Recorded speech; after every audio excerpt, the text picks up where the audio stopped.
Սրանով, հա։ Բարև ձեզ սիրելի հայրենակիցներ,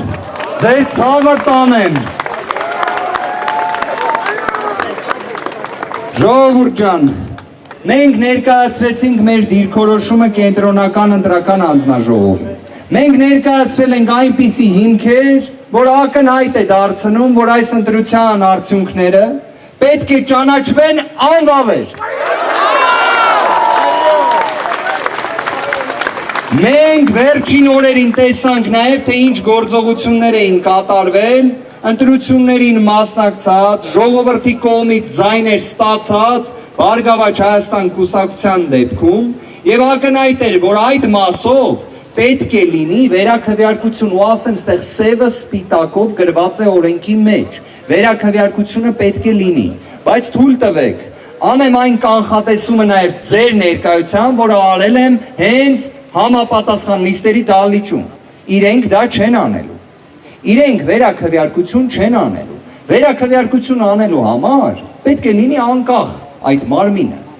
այս օրերի ընթացքում բազմաթիվ կարծիքները ներկայացվել են նույնիսկ դատական ակտ կա, որ ասում է պետք է անեն վերաքվեարկություն, ես չեմ հավատում, որ իրենք դա անելու են,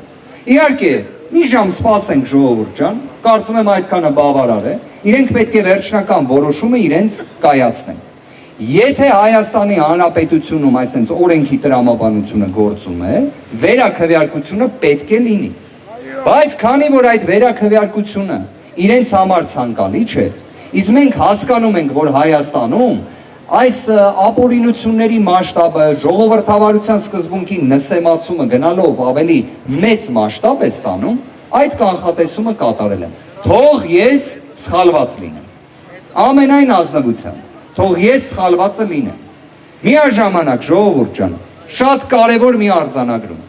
Նախորդ ընտրությունների պայմաններում ես չեմ հիշում, որ հանրությունը իր վերաբերմունքը,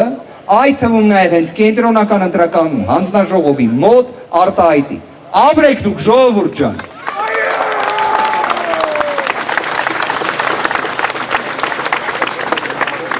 Ընթացքում արդեն էլի զարգացումների մասին ձեզ տեղյակ կպահենք։ Մենք ստեղ ենք։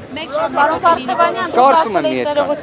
79125 ազնագիր չի աշխատել, տվյալները մուտք են առել։ Պաշտոնական տվյալ է, հենց կենտրոնական ընտրական հանձնաժողովի կողմից հրապարակած, դուք պատկերացրեք, ստացվում է շուրջ 100,000 ձայնի տեսանկյունից, այդ խնդիրը կա, այդ խնդիրը կա, այսինքն անձնագիրը ինչի պետքա չաշխատի, կամ մենք ստացվում է ունենք 17,000-ին հասնող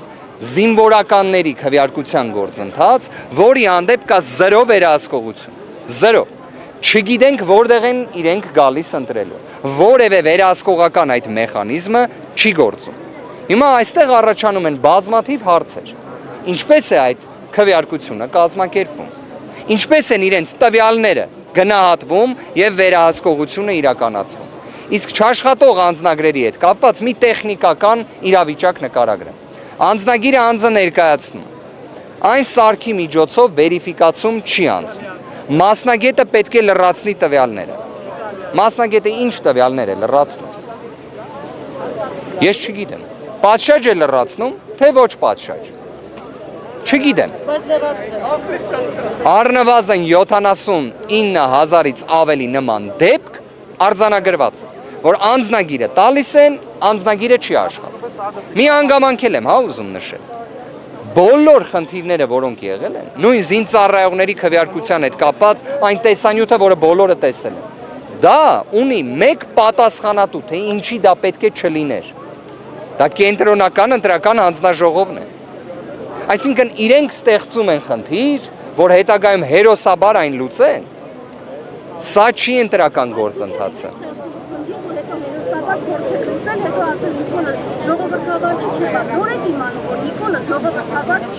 Այսինքն խնդիրները չարձանագրենք, Անի ջան, եթե խնդիրները այնպիսինն են, եթե դուք պատկերացնեք հետևյալ կերպ, եթե այդ խնդիրների մի մասը մեր կողմից, մեր գործընկերների, մեր վստահված անձանց, դիտորդների կողմից չարձանագրվեր, հիմա այսօր ոչ թե 40 էջից բաղկացած դիմում էր ներկայացված լինելու անվավեր ճանաչելու վերաբերյալ, կամ Տիկին Մելոյանը ոչ թե, չգիտեմ, 50-ից ավելի խախտումներն էր այսպես սելեկտիվ ուղղակի ներկայացնելու, այլ կլիներ 1000-ը։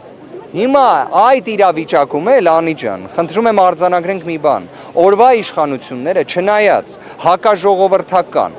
վարչական ռեսուրսի ծայրահեղ չարաշահման, բազմաթիվ ռեպրեսիաների եւ ապօրինությունների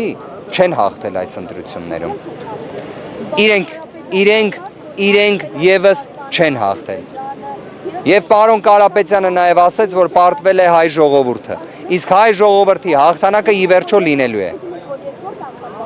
Մեր կողմից նաև, հենց պարոն Կարապետյանը արձանագրեց դա, մենք նաև ներկայացնելու ենք դիրքորոշում, նույն սահմանադրական դատարանում քննության ենթակա հարցը, նույն երկրորդ փուլի։ Իդեպ պարոն Կարապետյանը շատ լավ բանաձև էր առաջարկել։ Այդքան վստահ են իրենց ուժերի վրա, բայց ինչն է խնդիրը։ Ինչևէ, գործընկերներ, ցավով եմ ասում, բայց սա մի բավականին տհաճ process է, բայց սա մյուս կողմից կարծում եմ նաև մեր հանրության համար անհրաժեշտ գործընթաց։ Այն նույն հանրության, որին վախեցնում, ահաբեկում էին նրանով, որ սեպտեմբերին պատերազմ կլինի, եթե մի ուժ սահմանադրական մեծամասնություն չստանա, հետագայում շատ արագ ասեցին, որ էլ այդ խնդիրը չկա։ Սա է իրավիճակը, բայց սրանք բոլորը հաղթահարվող են։